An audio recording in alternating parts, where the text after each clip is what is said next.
Bonjour à tous, aujourd'hui nous allons voir comment faire un event handler avec votre bot Discord. Tout d'abord, c'est quoi un event handler? Alors en français, c'est en gros ce qui va prendre en charge vos events, les événements qui seront actionnés par le bot lorsqu'il communiquera avec Discord. Donc ça peut être l'événement ready ici ou d'autres événements comme message crate ou interaction crate. Ce qui est intéressant avec l'Event Handler, c'est qu'il va nous permettre de séparer notre programme en différents fichiers .js afin de mieux nous y retrouver et éviter que tout le code soit compris dans le même fichier et donc nous aider nous dans la lecture du code, dans la lisibilité du code et donc nous faciliter la tâche dans le développement de notre bot Discord. En séparant donc chaque event dans un fichier différent. On va tout de suite commencer à faire notre Event Handler. Donc avant de travailler sur notre index.js, nous allons créer un nouveau dossier, donc ici dans notre projet, que je vais appeler event, comme ceci. Et dans ce dossier, nous allons créer notre premier fichier d'événement qui sera ready.js, donc qui correspondra à notre événement ready. Dans ce fichier, on va y indiquer les éléments principaux à l'utilisation de notre événement. Ceci va demander des notions en programmation orientée objet. Donc pour ceux qui ne maîtrisent pas très bien ceci avec Node.js, je vous inviterai à vous renseigner de votre côté. Donc tout d'abord, on va faire un module.export. Donc qui contiendra, on fait égal et on met des accolades. Et donc tout ce qui sera à l'intérieur correspondra aux informations qui seront renvoyées par notre fichier ready.js lorsqu'il sera appelé autre part dans notre programme par un autre fichier comme index.js. Ce qui sera entre nos accolades correspondra à un objet qui correspondra en réalité donc à ready, donc aux informations qui seront renvoyées lorsqu'on appellera le fichier ready.js dans un autre fichier de notre programme.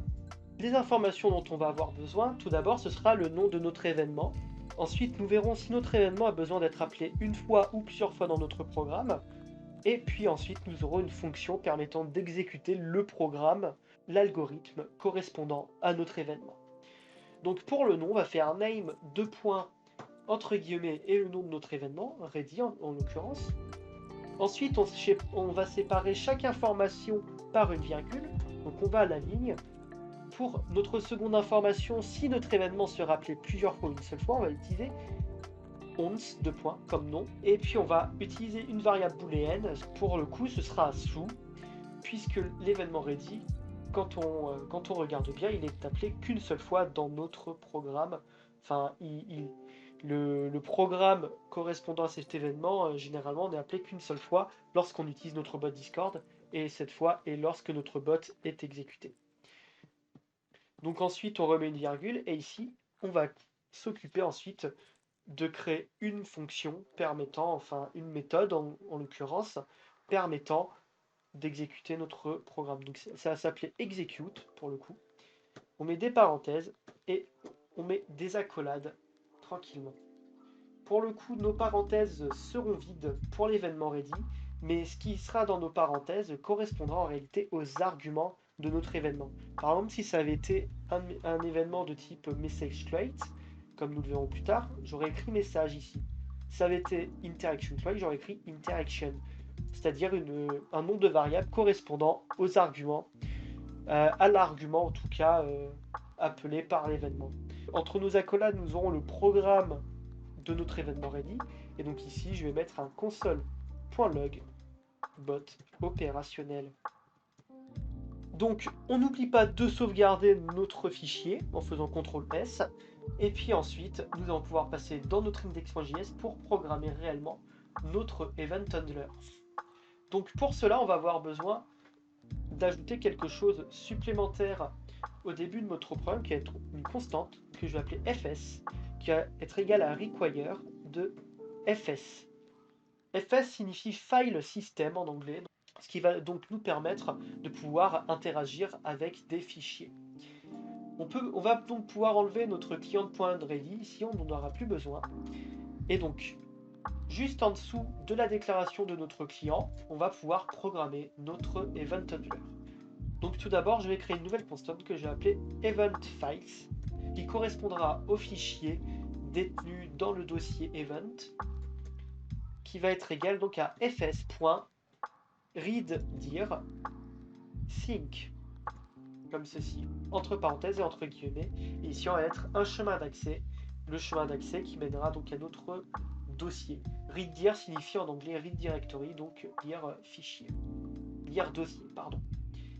Donc, dans nos guillemets, on va mettre point pour dire qu'on part de la racine du projet, en tout cas de la racine de notre index, et on fait /event, comme ceci. Ça signifie qu'ici, on va lire le dossier event.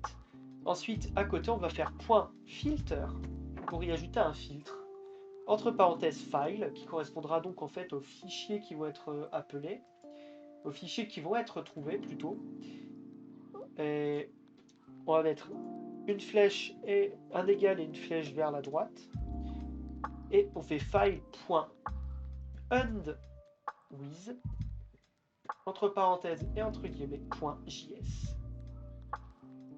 C'est-à-dire qu'avec la fonction readDir, ce que l'on va faire, c'est récupérer le nom de chaque fichier contenu dans notre dossier event. Ensuite, avec la méthode filter, on va pouvoir appliquer un filtre h par rapport donc par rapport au nom des fichiers qui vont être récoltés. Et ici, on dit que on appellera donc que les fichiers qui finiront par .js, que les fichiers avec l'extension .js. Donc ça signifie que vous pourrez ajouter d'autres fichiers dans ce dossier qui ne seront donc pas reconnus par le programme puisqu'ils n'ont pas l'extension .js. Donc ensuite, maintenant qu'on a event file qui correspondra en réalité donc à une liste de noms, on va pouvoir faire une boucle for qui va for const file of event files. C'est-à-dire ici, ce que l'on va faire, on va créer une constante donc file qui sera en fait pour chaque itération de notre boucle for. Donc en fait, à chaque fois que notre boucle va être répétée, on va changer, on va récupérer donc dans file une des valeurs du tableau de noms. C'est-à-dire à chaque fois, on va défiler tous les noms au fur et à mesure jusqu'à ce qu'ils aient tous défilé. Donc ici, on va pouvoir créer une autre constante qu'on va appeler event égale require de .event slash et ensuite après on met plus file, c'est-à-dire qu'ici on va récupérer, comme je vous ai expliqué, notre fichier. Et donc ce qui sera renvoyé, ce seront les données inscrites dans notre module.export. Et donc ici, avec notre require, on a notre chemin d'accès event, ici, et on fait plus file pour dire qu'on ajoute dans notre chaîne de caractères donc le nom du fichier. Donc en l'occurrence, ici, ce sera /ready.js. Donc ensuite, maintenant qu'on a notre événement, on va tout d'abord faire une première condition, donc event.once.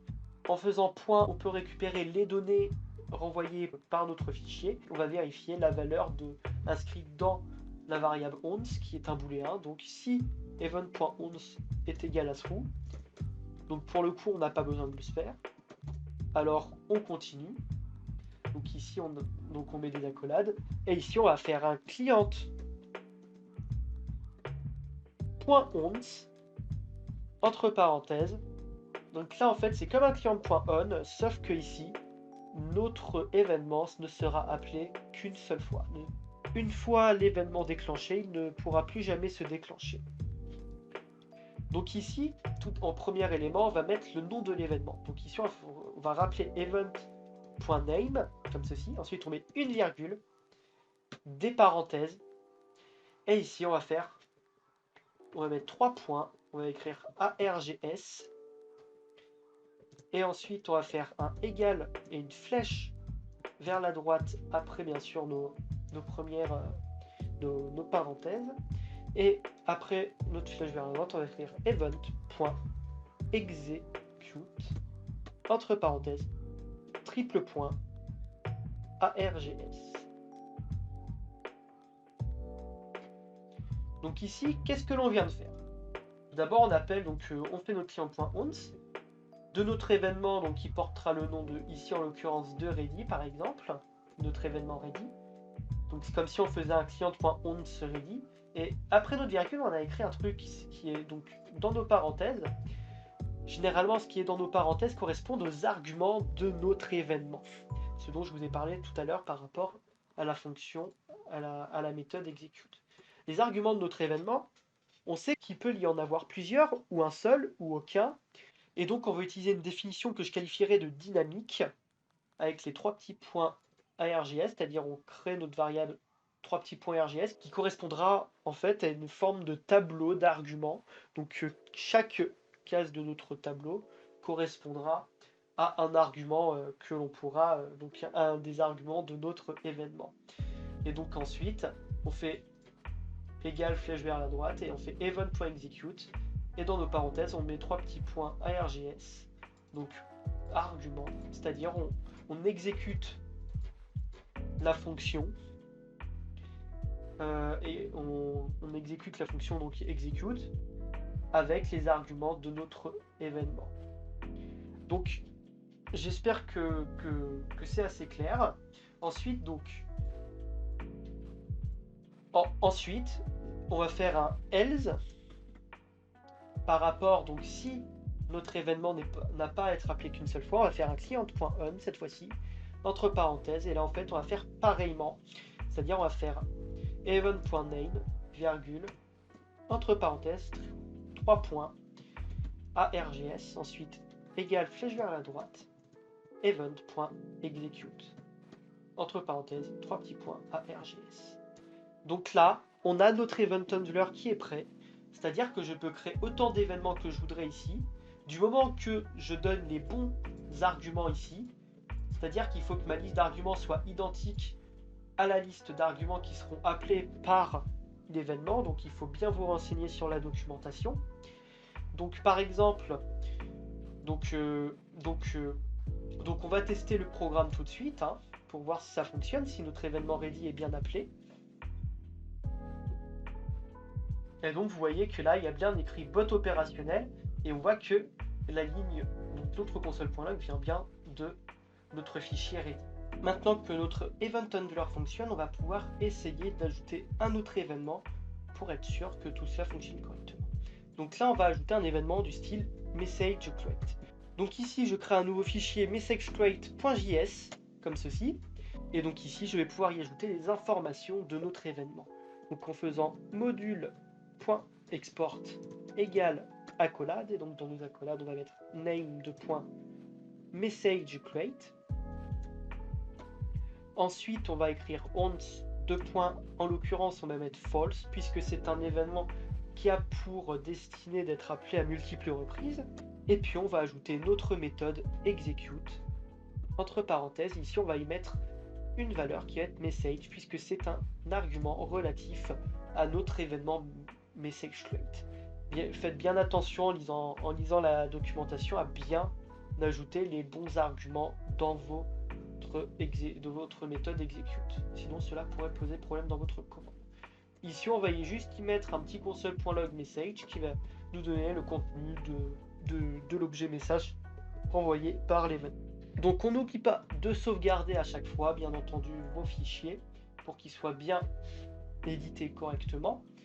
Et donc avant d'exécuter une nouvelle fois notre programme, nous allons ajouter les intentions permettant à notre bot d'avoir accès aux informations relatives donc au message envoyé. Donc en faisant flags, en ajoutant guilds, et on va ajouter ensuite guilds message comme ceci. Et donc maintenant, on peut exécuter notre programme.